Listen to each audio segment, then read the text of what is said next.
Hi, I'm Jack, And I'm Robin. and we're two local estate agents based in Whiteley. And we wanted to talk to each other and yourselves about the Panorama documentary on BBC One. I saw it. Did you see it? Certainly did, Jack. What Yeah. did you make of it? Fairly shocking. Not overly surprised, in all honesty. Haven't been in the industry a long time. We know there is sharp practice that goes on everywhere. Yeah. But when it's actually put out like that, it is shocking. Yeah.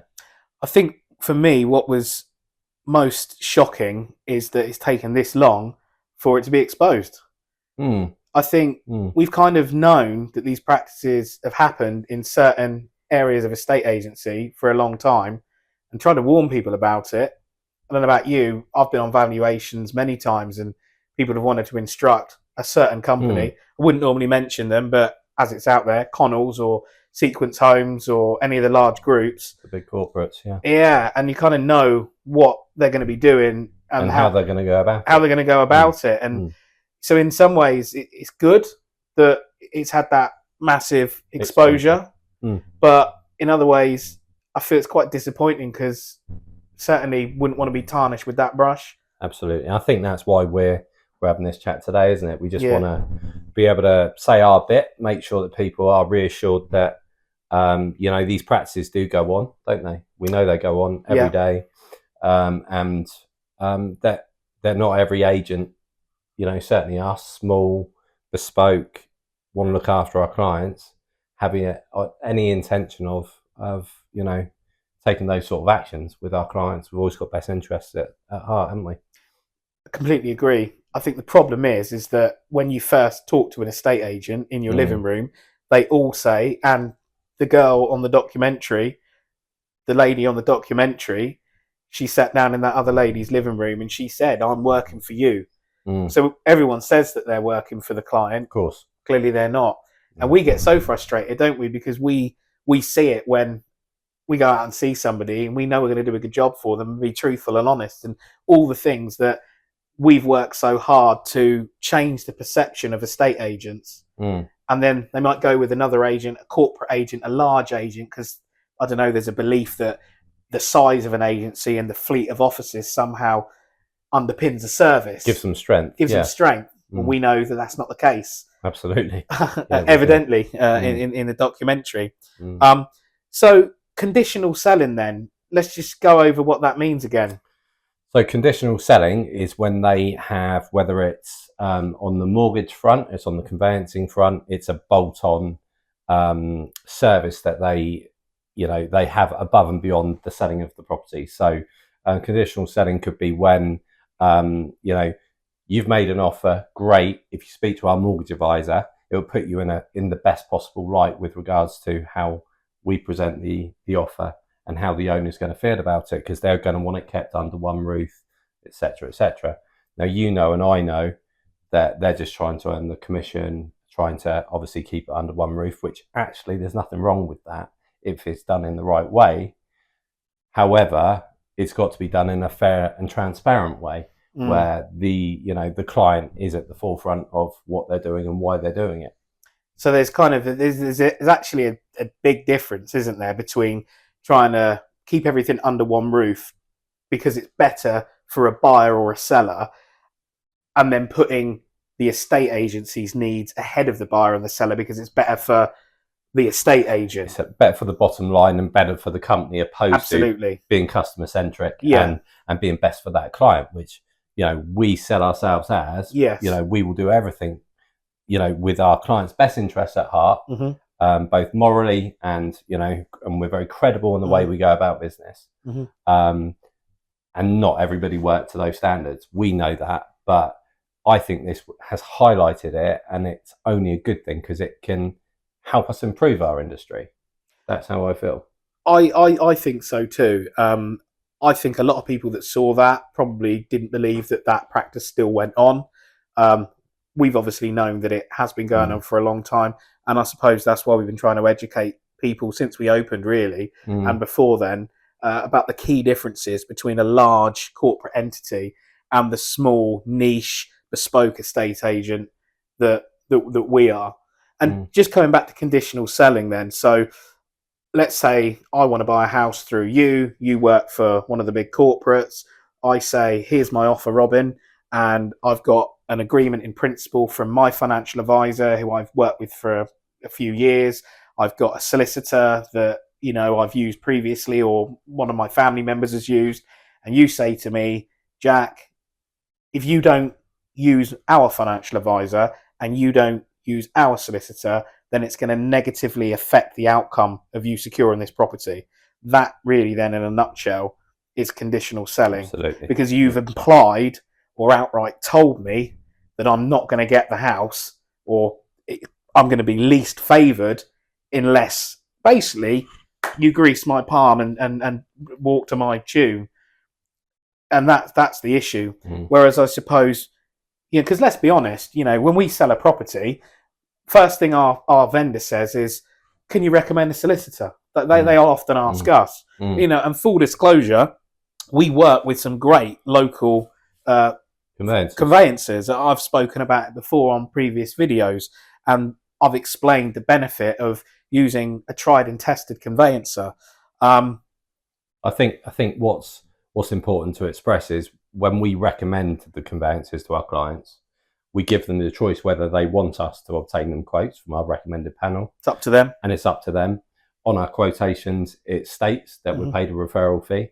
Now, to be very, very clear, we don't do it because of the referral fee. It's business. It makes the world go round. It's, you know, helps the bottom line. But above all else, we put them with solicitors that we have great relationships with, that we can communicate with outside of office hours if we need to. We have their mobile telephone numbers. It only helps us transact that sale and add strength to what we offer. By no means is there any, you know, we don't push people down that, you know, that journey for our benefit with no thought to the outcome for our clients. It's only for our clients. And that's, yes, we get paid a referral fee, but also, you know, they're not always the cheapest fees. And there's a reason they're not cheap. Cheap in conveyancing world, in my experience, I'm sure whether you agree or not, is not good. No. You know, cheap doesn't mean good. Yeah, this means way too many caseloads, you know, slower response, etc. So yeah, I think the conveyancing thing, you know, has to be talked about, because how difficult is it to get a sale through? It's more difficult to get a sale through nowadays, isn't it? And, you know, I want to be clear, in my opinion, I don't think there's anything wrong with obtaining a referral fee, as long as you are confident that the referral that you've made has been done because you feel like it's the best person for the job and it's honest. And as a small team, if our solicitors, I say our solicitors, they're not our solicitors, the people that we work with, if they then do a bad job, that rolls back down on us. We wouldn't recommend them anymore. It's our credibility, isn't it? It's our credibility. And I don't know about you, but in the past, I've been approached by faceless conveyancing companies that have got no reputation other than, you know, negative reviews, who have offered to pay obscene referral fees. Yeah. And I wouldn't touch them with a barge pole. I think a minimal referral fee, if they want to pay it, there's nothing wrong with that, as long as you're not forcing them into using them. Yeah, one of the other things I wasn't interested in, we see it all the time, overvaluing people's homes just to win the business. What was all that about? Yeah, I mean, it's been going on for years, to be perfectly honest, though, hasn't it? You know, and, you know, it's as bad as it is, if you're a home seller and someone does tell you it's, you know, worth £30,000 more than anyone else has told you, you know, you listen to it, don't you? I'd listen to it. Yeah, absolutely. And the danger with, you know, them having so much stock and stacking them high is the fact that they can't uphold the customer care at that point, and you wonder why they don't have regular contact and updates and so on. You know, it's just not a great practice. You know, as a small company, we sell a very, very high volume of what we put to the market, don't we? And we're very proud of that. Yeah. I think it was Purple Bricks. We'll be careful because some of what we're saying might be getting switched up when we're talking about the documentary. Purple Bricks and Connells are obviously separate companies, but I think it was the general manager at Purple Bricks that was just sort of almost saying, look, just get them on, go out, overvalue them, say they're worth more than what you want, because then you've got control of the instruction. Control of the Is that what you're instruction, saying? and you've got it under contract. I guess so. They're in a contract. Is You've it? got it on Yeah. a long contract. And Purple Bricks, they paid already. Paid already, and then they've taken another step of incentivising their staff and paying them to get price reductions. Paying them to get price reductions. Paying them to, Sending them WhatsApps, weren't they? Yeah. Saying like, extra money for the weekend if you get X amount of price reductions. Of course, what's the biggest problem with price reductions is that ultimately, if you got the price right on day one, then which you can't always get right. You can't always get it right. Let's be honest. And we are not sitting here telling you that we put every single property on to the penny at the right price. That would not be fair for us to say. You can't do it. But I think, the estate agent's code says that you have to, in good faith, advise the client what you believe to be the right figure. Yeah. And don't get me wrong, there are occasions where we will have to put a property on at more money than we think because, sellers aren't completely innocent in all of this. They will sometimes want us to try a higher price. So we will put properties on the market for more than they ultimately eventually sell for. And sometimes we do have to try a higher price. But I think as long as you go in there and you say, look, this is the price I believe to be true.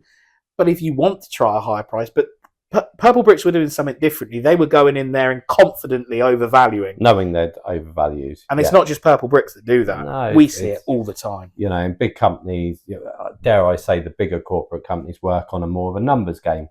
Let's have high volume of stock to sell. And that obviously, has its pitfalls in itself, doesn't it? It does. One of the things that came up last night, Jack, was when they were talking about Purple Bricks in-house conveyancing service.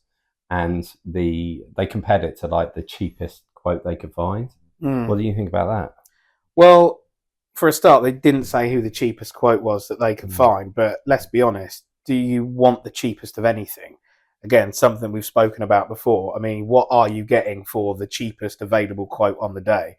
In my opinion, the cheapest available quote on the day is probably going to be, one of these overworked. Almost like I call them sweatshop conveyancing. Don't know if I can call it that. I don't know if that's PC, but terrible as it is, people just cases stacked a mile high. Ultimately, it's going to lead to a longer transaction time, poor communication. I think they were saying that it was the Purple Bricks was the conveyancing quote Purple Bricks offered was almost three times the price. I don't think that was necessarily fair. But of course, if they're then sort of like using the cheapest possible option as in some way good, then they kind of contradicted themselves because they're then championing Purple Bricks, who are the cheapest out there. And look what they've done. I mean, we were saying last night that poor communication, never been able to get hold of anybody. People not showing up for viewings. Not being followed up. Knocking on the door saying we can't get hold of your estate agent. Just terrible.